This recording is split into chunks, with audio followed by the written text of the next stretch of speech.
उत्तराखंड में इस समय आस्था से लेकर राजनीति तक कई ऐसे सवाल खड़े हैं जिनके जवाब जानना जरूरी है। दरअसल यात्रा अब श्रद्धा का मार्ग कम और अव्यवस्था का केंद्र ज्यादा बनती दिखाई देती है। रिकॉर्ड संख्या के नाम पर प्रदेश की वहन क्षमता को नजरअंदाज किया जाने लगा है। कई घटनाक्रम ऐसे हुए जिसने पहाड़ को अन्य प्रदेशों से बांटने की कोशिश की। आबकारी विभाग पर लगे गंभीर आरोप सरकार की जीरो टॉलरेंस नीति की परीक्षा लेने में लगे हैं और चुनाव से पहले भाजपा के भीतर उठ रही आवाजें डबल इंजन सरकार के लिए खतरे की घंटी बनती दिखाई देने लगी हैं। दूसरी तरफ पेपर लीक और भर्ती घोटालों ने युवाओं के भविष्य को लेकर नई चिंताएं खड़ी कर दी हैं। लाखों युवाओं के मन में सवाल है कि उनकी मेहनत और सपनों की जिम्मेदारी आखिर लेगा कौन। इन्हीं मुद्दों पर आज करेंगे तथ्य आधारित चर्चा, उठाएंगे जनता के सवाल और जानने की कोशिश करेंगे कि आखिर जवाबदेही है किसकी। चारधाम यात्रा कभी श्रद्धा, तप और आत्मिक शांति का प्रतीक हुआ करती थी। तीर्थयात्री हजारों किलोमीटर की कठिन यात्रा सिर्फ भगवान के दर्शन और आत्मिक संतोष के लिए करते थे, लेकिन आज हालात तेजी से बदल रहे हैं। अब चारधाम यात्रा का नाम लेते ही जितनी चर्चा आस्था की नहीं होती, उससे कहीं अधिक चर्चा यात्रा मार्गों में होने वाली मारपीट, हुड़दंग, छेड़खानी, ट्रैफिक जाम, शराबखोरी और अनुशासनहीनता की होने लगी है। लगभग हर हफ्ते यात्रा मार्गों से तनावपूर्ण माहौल और विवादों की खबरें सामने आने लगी हैं। संवेदनशील धार्मिक स्थलों के आसपास शराब पीते लोग दिखाई देने लगे हैं। कई तीर्थयात्री कम और पिकनिक मनाने वाले पर्यटक अधिक नजर आते हैं। सवाल यह है कि आखिर पहले ऐसी घटनाएं ना के बराबर होती थी, लेकिन अब हर साल इनमें लगातार वृद्धि क्यों हो रही है? इसका सबसे बड़ा कारण है उत्तराखंड की वहन क्षमता यानी कैरिंग कैपेसिटी से कहीं अधिक लोगों का यहां पर पहुंच जाना। उत्तराखंड कोई विशाल मैदानी राज्य नहीं है।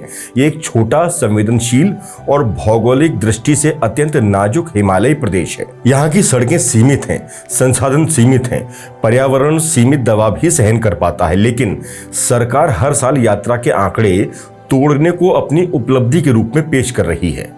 श्रद्धालुओं की संख्या बढ़ती जा रही है, लेकिन उनके प्रबंधन की व्यवस्था उसी अनुपात में विकसित नहीं हो रही।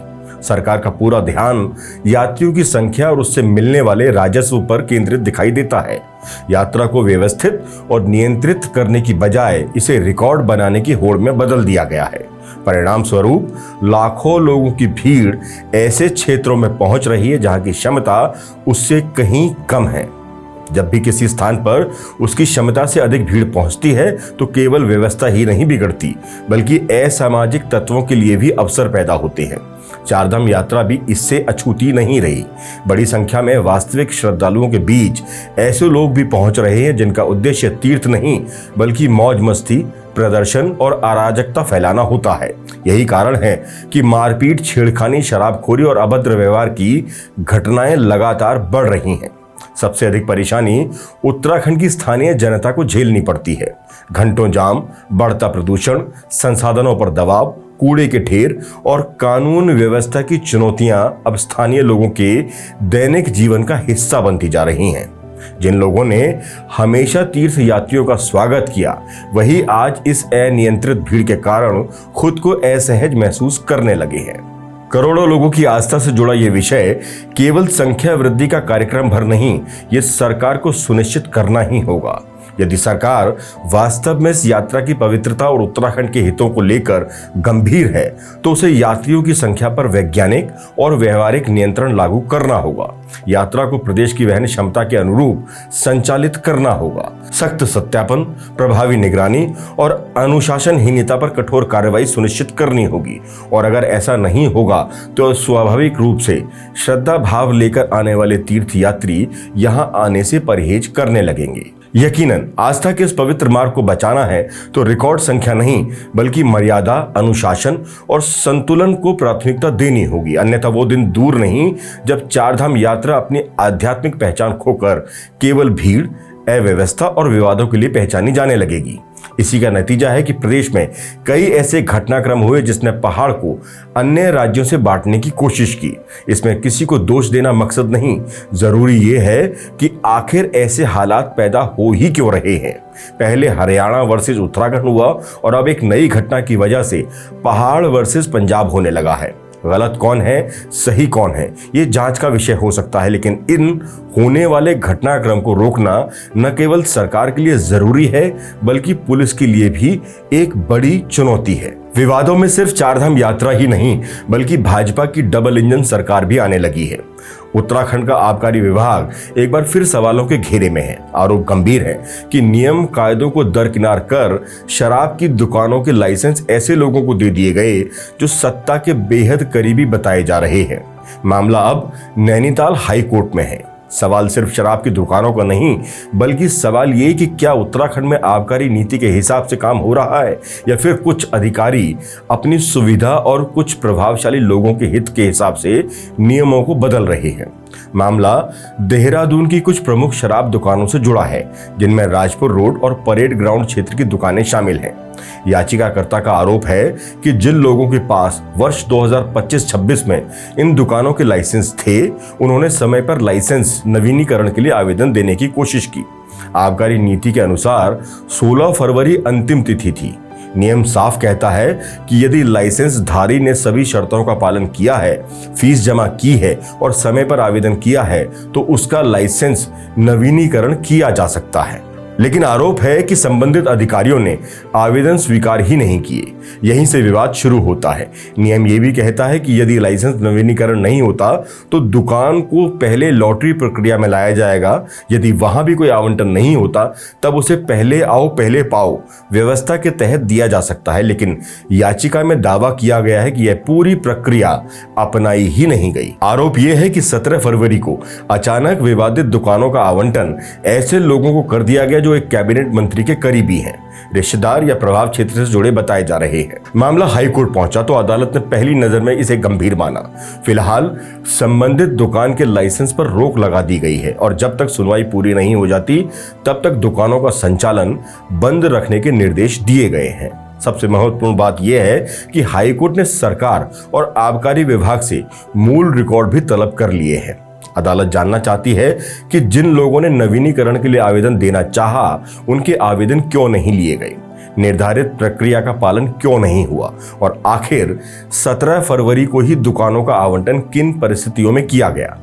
याचिकाकर्ता ने यह तक आरोप लगाया है कि आवंटन को वैध ठहराने के लिए आबकारी नीति में बदलाव या छेड़छाड़ तक की गई है।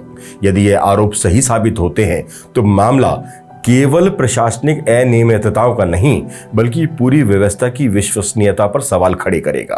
खैर, अब सबकी नजरें हाईकोर्ट की सुनवाई पर हैं। सवाल यही है, क्या आबकारी विभाग अपने फैसलों को दस्तावेजों के आधार पर सही साबित कर पाएगा या फिर सच में नियमों की अनदेखी हुई और सत्ता और सिस्टम के गठजोड़ से आवंटन हुए। और सबसे बड़ा सवाल, क्या उत्तराखंड सरकार की जीरो टॉलरेंस नीति आबकारी विभाग पर भी लागू होती है या फिर यहां नियमों की किताब किसी और के लिए ही है और व्यवस्था किसी और के लिए? फिलहाल जवाब अदालत के रिकॉर्ड और सुनवाई से ही सामने आएगा। बस हम इस अदालती कार्रवाई पर नजर बनाए रखेंगे। इन सब खबरों के बीच कुछ राजनीतिक खबरों की तरफ रुख करना भी जरूरी है क्योंकि राज्य चुनावी दहलीज पर खड़ा है। 2027 में होने वाले विधानसभा चुनाव के समय से पहले ही 2026 के अंतिम महीने में होने की अटकलों के बीच भाजपा में इस समय आपसी खींचतान जारी है। भाजपा के कई नेता अब अपनी ही सरकार पर सवाल उठा रहे हैं। भाजपा नेता रविंद्र जुगरान ने मसूरी में हो रही प्लॉटिंग के लिए सवाल अपनी ही सरकार पर उठा डाले। उन्होंने कहा कि लालू ने तो सिर्फ चारा ही खाया था, यहां अधिकारी और नेता पूरा चारा गाह ही खा गए। बयान सुनिए। सबको मालूम है कि लालू यादव ने चारा खाया, चारा घोटाला हुआ, पर हम इस क्षेत्र में देख रहे हैं मसूरी से 20 किलोमीटर के दायरे में कि यहाँ तो लोग चारा गाह ही खा गए। जहाँ चारा उगता है वहाँ चारा गाह ही खा गए, यानी चारा गाह खेवट की जमीन जहाँ डंगर चुगने के लिए घास पत्ती मिलती थी, यहाँ सब जो है शासन प्रशासन की मिली भगत से और चोर डकैत अफसरों और चोर डकैत जनप्रतिनिधियों के संरक्षण में यहाँ प्लॉटिंग के अवैध धंधे को फल फूलने दिया जा रहा है। सिर्फ जुगरान ही नहीं बल्कि एक और भाजपा के वरिष्ठ नेता और प्रवक्ता सुरेश जोशी ने भी कई गांव की सड़कों को लेकर सवाल खड़े किए हैं। उन्होंने कहा कि गांव की सड़कें आजकल चलने लायक नहीं बची हैं। बीजेपी नेता सुरेश जोशी के बयान ने कई नई चर्चाओं को जन्म दे दिया है। क्या उत्तराखंड में विकास की रफ्तार सिर्फ दावों तक सीमित है या जमीनी हकीकत कुछ और कहानी कह रही है? इससे पहले भी बंशीधर भगत और अरविंद पांडे जैसे कई वरिष्ठ नेता विधायक डबल इंजन सरकार के विकास मॉडल पर सवाल खड़े कर चुके हैं। ये तो वो नेता हैं जो अपनी ही सरकार के कामकाज पर प्रश्न चिन्ह लगा रहे हैं। विपरीत इसके भाजपा के ऐसे नेता भी हैं जो अपनी ही विधानसभा में अपनी ही पार्टी द्वारा घेरे जा रहे हैं। उत्तराखंड बीजेपी में अंदरूनी कलह अब खुलकर सामने आने लगी है। चौबट्टा खाल में माहौल गर्म है और सतपाल महाराज के खिलाफ जमकर नारेबाजी हो रही है। सबसे बड़ी बात, विरोध करने वाले कोई विपक्षी नहीं बल्कि बीजेपी के अपने कार्यकर्ता बताए जा रहे हैं। आखिर पार्टी के भीतर ऐसा क्या चल रहा है कि कार्यकर्ताओं का गुस्सा सड़क पर उतर आया है? क्या यह सिर्फ स्थानीय नाराजगी है या फिर आने वाले चुनावों से पहले बड़े राजनीतिक बदलाव का संकेत? उत्तराखंड में विकास की गंगा बहा, विकास के सारे रिकॉर्ड तोड़ने के दावे करने वाली डबल इंजन सरकार की टीम का अहम हिस्सा बने सतपाल महाराज अब लोगों के नहीं बीजेपी के ही कार्यकर्ताओं के निशाने पर हैं। सतपाल महाराज धामी की टीम के सबसे कद्दावर मंत्रियों में से एक हैं, लेकिन अब उनके खिलाफ ही सियासी संग्राम ऐसा हो चला है कि घर में ही उन्हें घेरा जा रहा है। खुद को दुनिया की सबसे अनुशासित पार्टी कहलाने वाली भारतीय जनता पार्टी अब खुद ही अपने दांवपेच में उलझकर रह गई है। चौबट्टा खाल में कैबिनेट मंत्री सतपाल महाराज के खिलाफ बीजेपी के कार्यकर्ताओं ने बगावत का बिगुल बजा दिया है। खुले तौर पर यह चेतावनी दे दी है कि बीते 9 साल में यानी जब से भारतीय जनता पार्टी के विधायक सतपाल महाराज बने हैं तब से विकास नाम की चिड़िया इस इलाके में नहीं है, तो फिर अब उनका समर्थन किस आधार पर किया जाए? इस खींचतान का एक उदाहरण और देखने को मिला जब सिंगटाली पुल निर्माण का शिलापट लगाया गया, लेकिन उस पुल के शिलापट से गढ़वाल सांसद अनिल बलूनी का नाम ही गायब रहा। सांसद अनिल बलूनी इस पुल निर्माण के लिए काफी समय से प्रयासरत थे। कई पत्र इस पुल निर्माण को लेकर वो मुख्य सचिव को लिख चुके थे। ऐसे में क्षेत्रीय सांसद का नाम शिलापट से गायब होना क्या महज एक इत्तेफाक है या फिर माजरा कुछ और ही है, या फिर भाजपा के अंदर ही शहमात का कोई नया खेल चल रहा है? सवाल ये भी कि क्या यह खेल चुनावी साल में भाजपा के लिए कोई मुसीबत लेकर आने वाला है? बहरहाल भाजपा के किए गए 3 अंदरूनी सर्वे भी भाजपा की मुश्किलें बढ़ा रहे हैं, क्योंकि इन सर्वे में भाजपा के वर्तमान हालात कुछ अच्छे नहीं बताए जा रहे। कई विधायकों का रिपोर्ट कार्ड बेहद निराशाजनक इस सर्वे में आया है। ऐसे में उपजे इन तमाम हालातों के बीच भाजपा कैसे पार पाएगी ये देखना थोड़ा दिलचस्प होने वाला है। बहरहाल हम थोड़ा कुछ और खबरों की तरफ रुख किए चलते हैं जिसमें युवाओं की समस्या से आपका रूबरू होना बेहद जरूरी है, क्योंकि देश का युवा आज गुस्से में है। वह सिर्फ सड़कों पर नहीं है बल्कि अपने भीतर भी एक गहरा आक्रोश लिए बैठा है। कारण है व्यवस्था जिसने उसकी मेहनत, उसके सपनों और उसके भविष्य को मजाक बनाकर रख दिया है। नीट से लेकर एसएससी, रेलवे, पुलिस भर्ती और विभिन्न राज्य स्तरीय परीक्षाओं तक पेपर लीक की घटनाएं अब अपवाद नहीं रही बल्कि एक भयावह लेकिन सामान्य सी स्थिति बन चुकी है। एक छात्र जब डॉक्टर, इंजीनियर या सरकारी अधिकारी बनने का सपना देखता है तो उसके पीछे केवल उसकी मेहनत नहीं होती, उसके माता पिता की उम्मीदें भी होती हैं, परिवार के त्याग होते हैं और वर्षों की तपस्या होती है। लाखों छात्र सुबह से रात तक किताबों में डूबे रहते हैं। कई परिवार अपनी पूरी जमा पूंजी कोचिंग और पढ़ाई पर खर्च कर देते हैं, लेकिन जब परीक्षा का प्रश्न पत्र कुछ हजार या लाख रुपए में बाजार में बिक जाता है तो केवल एक परीक्षा नहीं लीक होती बल्कि उस छात्र का विश्वास भी टूट जाता है, जो कहीं ना कहीं ये भी दर्शा देता है कि इस देश में मेहनत का कोई मूल्य है नहीं। सबसे चिंताजनक बात यह है कि पेपर लीक अब किसी एक राज्य या किसी एक परीक्षा की समस्या नहीं रह गई। ऐसा प्रतीत होता है कि यह एक संगठित उद्योग के रूप में तब्दील हो चुका है जिसमें दलाल, अपराधी और व्यवस्था के भीतर बैठे कुछ भ्रष्ट तत्व मिलकर युवाओं के भविष्य का सौदा कर रहे हैं। हर बार सरकारें जांच का आश्वासन देती हैं, कुछ गिरफ्तारियां होती हैं, लेकिन कुछ महीने एक नया पेपर फिर लीक हो जाता है। इससे यह सवाल उठना स्वाभाविक है कि आखिर इस पूरे नेटवर्क को राजनीतिक और प्रशासनिक संरक्षण दे कौन रहा है। युवाओं का सबसे बड़ा दर्द केवल पेपर लीक नहीं, बल्कि एक ऐसा एहसास भी है जिसमें उनको लगने लगा है कि उनकी आवाज सुनने वाला कोई है नहीं। लाखों छात्र विरोध प्रदर्शन करते हैं, सोशल मीडिया पर अपनी बात रखते हैं, लेकिन उन्हें अक्सर आश्वासनों के अलावा कुछ मिलता नहीं। यह भी सच है कि भारत में डॉक्टर बनना आसान नहीं।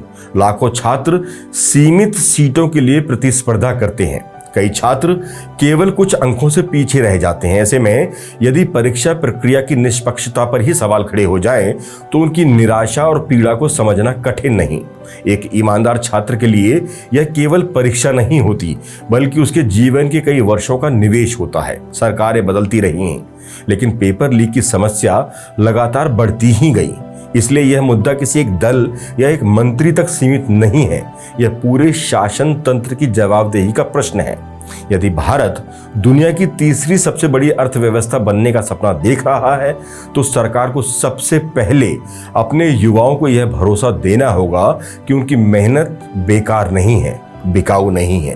क्योंकि जब एक युवा का सपना टूटता है तो केवल एक करियर खत्म नहीं होता, बल्कि राष्ट्र की संभावनाओं का एक हिस्सा भी दम तोड़ देता है। आज के इस हफ्ते में बस इतना ही। जय हिंद, जय उत्तराखंड।